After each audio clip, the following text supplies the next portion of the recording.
Hey everybody, Matty Ice here, and in today's video, I'm going to take you through a strand build that I've been working on for a little while. And this past weekend, I came across a pretty popular YouTube video where Zer was selling this exotic that kind of pairs with this, and I didn't really like the hot take that went with it, so I just thought to myself, hey, why not make a video on that now? So if you like this video, find it helpful, like the build, please like and subscribe, really means a lot to me. So let's go ahead and get on into this here. So the background gameplay you're just seeing here is kind of like ad clear version. This build has kind of two parts to it depending on how you want to use it, what situation you're going to be in. I'm going to show off the ad clear version first, and then we're going to go into the boss damage rotation. So for the ad clear, pair it with your favorite strand weapon, your favorite strand primary. I'm pairing this with Rufus, and then I'm using a fusion rifle for kind of like intermediate boss damage, like majors kind of stuff. And then I like to pair it with Dragon's Breath, especially this season. Dragon's Breath it slaps. For mods, you can kind of see them all on the screen here. But the exotic we're focusing on is Apotheosis Veil. Now this one has been pretty unpopular until recently, and that's because it got a huge boost this past season. So now when you cast your super, it gives you 8 seconds of just extra ability energy, and it fully refunds it on cast. Which means you can do some really dumb stuff with this, especially with Strand, and that's what you're going to see here today. So as far as mods, the primary thing, you're going to be chucking grenades all the time, so I love an Ashes to Assets. You want to go ahead and pair that with a harmonic siphon on your helmet, and then whatever else you want to throw in there. Whether that be a dynamo, a heavy ammo scout, just whatever tickles your fancy. On the arms, we're kind of doing the normal stuff here with bolstering detonation, impact induction, momentum transfer, because we're using all the abilities, so we're going to be spamming everything as much as possible. On the legs, the main thing is either your solar or strand surge, depending on whether you want to focus your primary weapon damage or your heavy ammo. And then on the bond, love double bomber and a time dilation. I don't really like to focus on the artifacts when I'm making builds, because I do like them to kind of be permanent builds that you can just slightly tweak season to season. But the main things you want to focus on, at least for this season, whatever's left of it anyway, is going to be Revitalizing Blast, because that kind of pairs well with your Dragon's Breath. Otherwise, you're going to kind of just lean heavily into the strand parts of it, which is Unraveling Orbs, so you can get those unraveling rounds. You're going to be picking up Orbs of Power anyway for your surges and for your Woven Mail. Revitalizing Blast, as I mentioned before, it's just kind of great this season. Horde Shuttle is kind of nice, because it can just randomly spawn threadlings whenever you damage an unraveled target, and you're going to have unraveling rounds. You're going to be doing a bunch of unraveling in general, so that's kind of great. And then obviously a solo operative if you're running solo, otherwise you can just swap that out. I'm going to be kind of showcasing this with solo operative because I am running it solo, and for the damage portion, it's mostly just to show the effectiveness of how this would work in a well. It's my replacement for being in a well, basically. So onto the abilities, aspects, fragments, all that good stuff. Obviously you need to run a threadling grenade. That's just going to be kind of necessary for this whole build. Choose your favorite glide, but for aspects, we are going to be running Mind Spun Invocation. You could swap it to Wanderer, but I like the ability to consume the grenade. Wanderer doesn't really get you anything other than the suspension from throwing tangles. Tangles aren't really our priority here. It's mostly just the threadling spawn. And then obviously Weaver's Call to just generate more threadlings.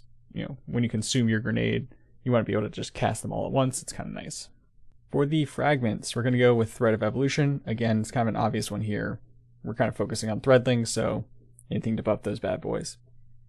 Thread of Warding is going to be your survivability. Woven Mail is still huge damage resistance, so kind of a necessity. Thread of Generation, again, we're going to focus on threadling, so grenade spam, huge, huge, huge. And Thread of Rebirth. Now this one you can swap out a little bit, but I personally like Thread of Rebirth because, again, it kind of leans into the whole, you can spawn threadlings when you damage an unraveled target, and now Final Blows have a chance to generate another threadling. So you can just be spamming your threadlings in any kind of like crowd density ad clear situation. So again, that's what this one's focused on. It's not focused on boss damage. It's focused on just the general gameplay. More background gameplay here that you can kind of see. This is how it works with not really using abilities too much. This is just pure gunfire. So I'm able to quickly and easily kill these red bars. Again, that's a lot of solo operative at work. But you can see just how many threadlings are being spawned by just damaging enemies and killing enemies with this strand weapons. I'm not throwing my grenade too much. It's just pure threadling damage output. So let's go ahead and get into how this works in a boss damage situation. So you can see here now we kind of moved on to what this would be like if you're in an actual encounter, solo. Got some yellow bars hanging out, got some red bars. I don't really have to worry about my abilities just because this is Grasp of Avarice. Whenever you pick up those 10 burdens, you just get all of your stuff back. So the damage rotation here is going to be pretty much the same for both builds, but for this one, you consume your grenade to start, shoot a Dragon's Breath so you can get that damage stacking already. Go ahead and just spam all your abilities, cast your super, and just keep spamming your abilities. You can pretty much get 2 melees before your grenade recharges. I like to just do all 3 because it's just easier. And then you just spam your Dragon's Breath pretty much on cooldown as soon as it reloads itself. Once your abilities stop regenning as quickly as they can, that's when you go ahead and switch over to your damage dealing special weapon, and that's in this case a fusion rifle. Because this damage phase is so short, I don't really have to worry about that too much, and I kind of fumble my swap a little bit because my Dragon's Breath didn't reload as quickly as I thought. But as you can see here, I hit basically 1.5, a little tweaking here and there, and I could probably get that to 1.6, a little higher maybe. So as you can see, that's not terrible for how short of a damage phase that is. So this is really great for those burst damage phases. So now moving on to the more boss damage focused build. It's essentially the same setup. The only thing I change here is I like Supremacy as a weapon. And because of that, I no longer have a Strand weapon. So we're changing a few mods, a few aspects. I'm no longer doing my Harmonic Siphon and my Harmonic Surge. I'm focusing purely on Solar because I want that Dragon's Breath to slap. I'm using a Solar primary as well. So I just want that synergy there. Make sure you have a boss spec on your Supremacy. I still had Major, so it didn't really quite add that extra damage I was looking for. But just keep that in mind when you're getting into those particular encounters. The only thing I change here, as I mentioned before, Rebirth, you could swap that out. I now swap it out for Isolation, and you'll see why in the upcoming gameplay here.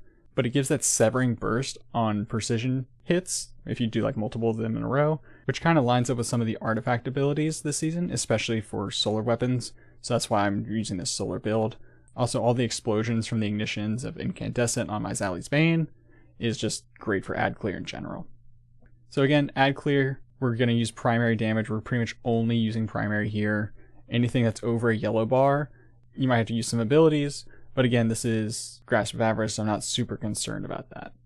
But if there's any kind of red bars around a yellow or a major or anything like that, like you're gonna be fine with just your primary damage and the tangles and everything else that happens. You don't really need to worry about running into a situation, at least in this level of difficulty, where you need to be concerned. Now, going into damage, again, same thing that we did before. Eat the grenade, shoot the Dragon's Breath, cast the Rift, super, and ability spam. We're using our Dragon's Breath on cooldown, and then as soon as that runs out, we're going to be swapping to Supremacy and just unloading. If you do it right, you shouldn't have to reload all too often, and you should be able to really pump out some good damage. I personally like Rewind Kinetic Tremors. I know some people like Focus Fury. It's really kind of preference. But again, you can see in the background gameplay here, I do a pretty good chunk of damage. I did leave a Orb of Power on the ground, unfortunately, so all of my armor charges kind of ran out, so my Surge ran out. All that kind of fun stuff, but we still topped 1.7. Again, I didn't have boss back on my Supremacy. I missed a few things here and there. You could probably get that to 1.8, 1.9, but either way, that's not half bad for such a short damage phase. But that's going to be it for this video. I hope you found it helpful. Again, if you could like and subscribe, it'd mean a lot to me. And then let me know in the comments below what you'd change, if you do anything differently. I'm very open to suggestions on this build. I've had some really good success in a lot of the dungeons with it. I know my friend Bassie's just completely outdamaged me in a lot of situations. This thing excels in a well, and it's great for team play. So, again, Apotheosis Veil, kind of slept on. But thank you all so much for watching, and I will see you in the next one.